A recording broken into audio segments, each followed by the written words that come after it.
Good morning, everybody, and welcome once again to Arnie's Fantasy World of Sports. And Lenny, great show. I tell you, you'd almost think I hired Lenny sometimes to be my promo guy, wouldn't you? I mean, I hope it's a good show today. You guys are if it is, it's because you guys are part of it. I look in the chat room. I see folks in the chat room. It's good to see you there this morning. Special shout out to Jack Youngblood, who Lenny spoke about earlier. Jack's probably tuning in to see what craziness I may come up with today. But Jack, remember, has the job with the Orioles, and he's going to be down on the field working the games. And I don't think anybody probably is more stoked about this season starting from a fan perspective than Jack would be. So kudos, Jack, and we're going to have a great year. And hopefully, I've already looked at the calendar. I'm so hoping, good morning. I'm so hoping that by September 4, the Yankees come to town. The Yankees come to town in Baltimore, and hopefully fans will be in the stands by then, and we can take a look at what the game is like.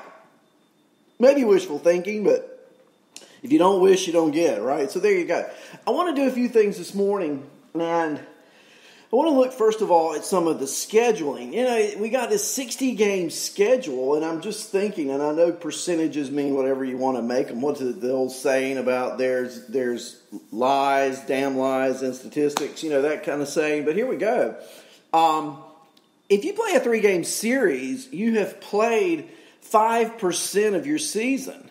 So after 4 of those, you've played 20% of your season. I mean, it's not going to take long if you start off poorly to have a bad season. So I want to take a look this morning at the beginning of the season, the schedule that some of the contenders have, and take a look at how it could impact certain teams. And I want to start, you're probably surprised here. I'm going to start in Tampa Bay, where Tampa opens the year with 2 games against the Orioles.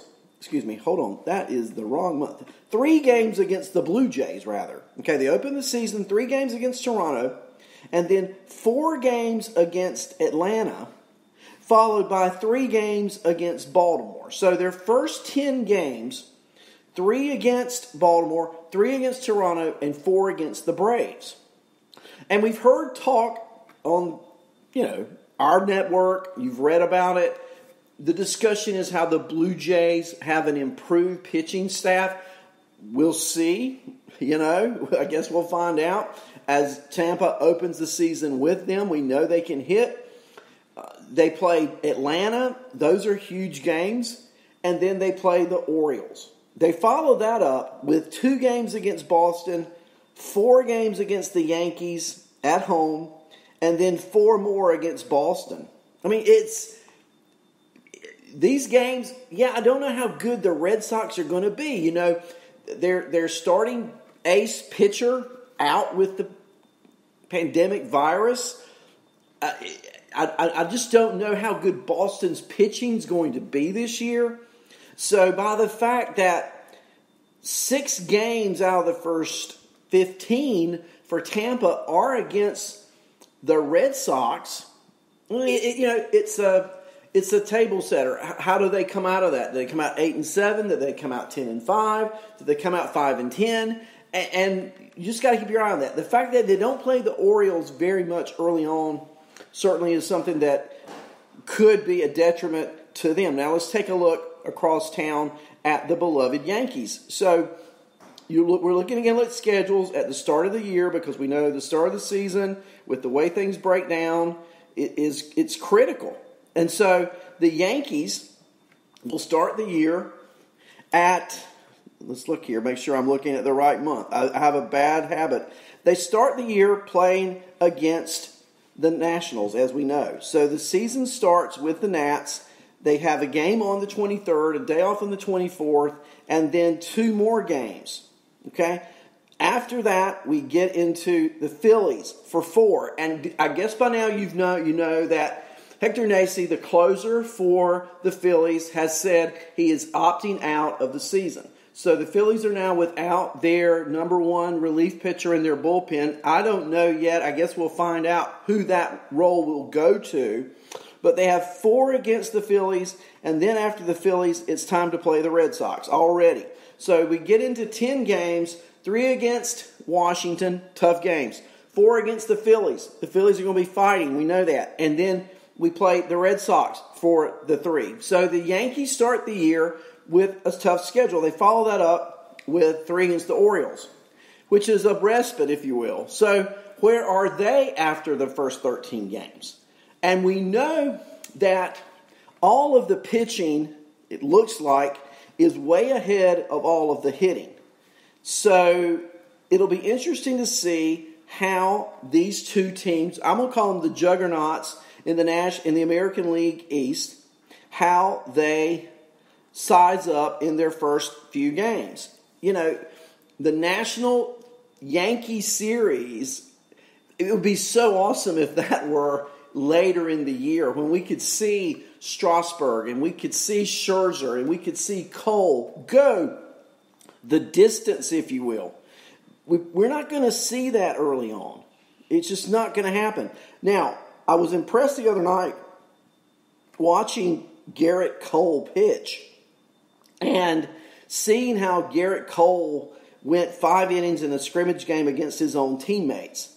So, you know, what do you make of that? Well, it tells me he's been working some in the off-season downtime, staying in shape, being ready to pitch. We'll see how those go. But it would be awesome if they could go that distance. But it just ain't going to happen probably early on. I want to move over to the American League Central, and I want to take a look at the White Sox. The White Sox, as we talked back in March, prior to COVID-19 busting everything at the seams, I told you I thought that the White Sox were a team to look out for. Still do. I think Luis Robert is a star in the making. I think the pitching staff, and Lenny touched on it, Kopech, I don't know what's going on with him, but I do know that the White Sox pitching, it's young, it's very talented. They bring in Yasmani Grandal, and not just for the home runs that he can put up on the board, but Grandal, one of the best in the game at framing pitches and working with a young pitching staff, and only having to play 60 regular season games, Grandal will not have the wear and tear down of the 162-game season. So as we look at the schedule, as we begin the year, and I'm going to take a look at their opener. They open against the Twins. I love it. I mean, their schedule, the first 6 games, is, I think it's important that they at least break even because they play 3 against the Twins at home, and then they go to Cleveland where they play 3. So those first 6 games, and I think everybody realizes that the Twins, they're the reigning champ of the Central. The Cleveland Indians have great pitching. But again, they're pitching against teams early in the year on limited innings. I mean, how many innings will Clevenger throw in his first start? Now, he'll probably that'll be start number 2, I'm sure, when they're playing against the White Sox. But how many innings will these star pitchers go in the first couple of weeks of the year? We'll see. So after 3 against the Twins, 3 against Cleveland, then the White Sox, well, they get somewhat of a respite. They get 3 against the Kansas City Royals. So their first 9 games are all in the division. And after that, they go and play Milwaukee for 4. So their first 13 games, 9 against division, 4 against the Brewers. It's a favorable starting schedule for the White Sox, in my opinion. And now we'll see how the young players come out, how they will adjust to the beginning of the season, how the starting pitchers will react, not going the full route. The Twins, let's take a look at them real quick.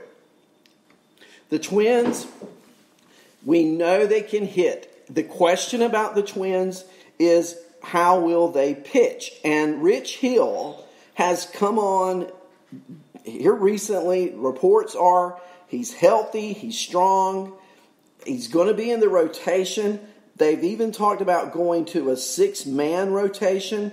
Now, we know Miguel Sano tested positive for COVID-19. We're not sure how long Sano will be out, but hopefully he'll be back in time not to miss significant time preparing for the season He's on this 14-day shutdown. We will see. But let's take a look at the Twins' start to their year and their schedule. So their regular season starts, as we said, at Chicago against the White Sox. Then the Twins play 2 at home against the Cardinals. They then play the Cleveland Indians 4 games, followed by 4 games against the Pirates, followed by 3 games against Kansas City. Now, I know the games against Cleveland, they're going to be gruelers, but overall, the first 15 or so games, very favorable for the Minnesota Twins. Now, remember, Pittsburgh, their closer hasn't reported yet. Derek Shelton's a friend of mine, manager of the Pirates. I met Derek Shelton, 20 years ago at a Yankee fantasy camp. Just a super hardworking guy, great guy. He'll do a good job in Pittsburgh with what he has to work with. But without your closer, and Philadelphia's find that out with Neris now out. If Keela doesn't come out and play, now Pittsburgh has to find a closer in an already weak pitching staff. And remember, that's 4 games against Pittsburgh the first week of August for the Twins. So I really like the Twins' start to their season and their schedule. We've gone over the Twins. We've gone over the White Sox. Let's talk about the Cleveland Indians, another what we'll call juggernaut in that division. So here's our schedule for the Indians to start the year. They, first of all, start their home opener against the Royals. 3 games at home against Kansas City, followed by 3 games against the White Sox, followed by going to Minnesota for 4, followed by 4 games at the Reds. So Cleveland, 9 games, first 9 of the year, they're going to be playing in their division.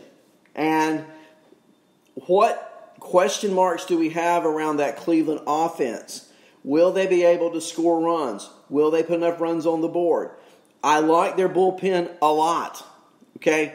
I think the Cleveland bullpen will be one of the better bullpens in the American League. I love the starting frontline pitching. Clevenger appears to be healthy. But again, it's the start of a year in a year that's not normal. And these first 9 games in particular are critical, I think, for Cleveland. What if they go 2-7? I'm just making this up. What if a team goes 2-7 in their first 9 in their division, and meanwhile another team goes 7-2? You're 5 games behind with only 50 games to play. You got to think about it that way. It's a year where, in reality, you cannot afford to get 5-6 games behind early. It'll be tough to make up. So those are the schedules for the American League Central. As we go to the West, I tell you a team that I really like their schedule overall.